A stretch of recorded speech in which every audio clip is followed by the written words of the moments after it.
Drug regulatory authority HIV और मुतअद्दिद अमराज के फैलाव में मददगार दोबारा इस्तेमाल होने वाली सिरिंजेस के खिलाफ मुतहरिक हो गई है। ड्रेप ने दोबारा इस्तेमाल होने वाली सिरिंजेस पर पाबंदी पर अमल दरामद यकीनी बनाने का फैसला करते हुए मुल्क भर में ममनुआ सिरिंजेस के खिलाफ मार्केट सर्वे शुरू करने की हिदायत कर दी है। मजीद जानते हैं डॉन न्यूज़ के नुमाइंदे उमैद अली से।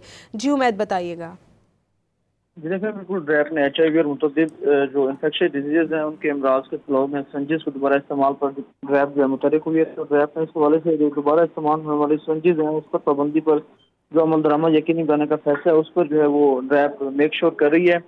इस हवाले से ड्रैप ने मुल्क भर में जो ममनुआ संजिश के खिलाफ मार्केट सर्वे उसको भी शुरू करने की हिदायत जारी की है। पाकिस्तान में 2cc और 5cc रिवायती डिस्पोजल जो सिरंजेज है उन पर पाबंदी बरकरार है, जबकि जो 10cc सिरंजेज है उसके मुमकिन गलत इस्तेमाल पर पाबंदी लगाने पर भी गौर शुरू किया जा रहा है। हुकाम के मुताबिक जो ड्रैप है उन्होंने बताया कि ड्रैप ने कौमी टास्क फोर्स को मुल्क गिर सर्वे और खिलाफ वर्जियों की निशानदेही का टास्क दे दिया है।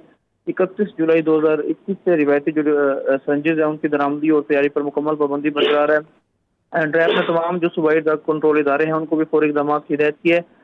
सर्वे रिपोर्ट जो है वो 27 अप्रैल तक जमा कराने की डेडलाइन मुकर की गई है। ड्रैप का बाजारों में भी गैर कानूनी जो संजिश है उनके फरोख्त पर सख्त कार्रवाई का हुक्म दिया गया है। जी, बहुत शुक्रिया उमैद अली।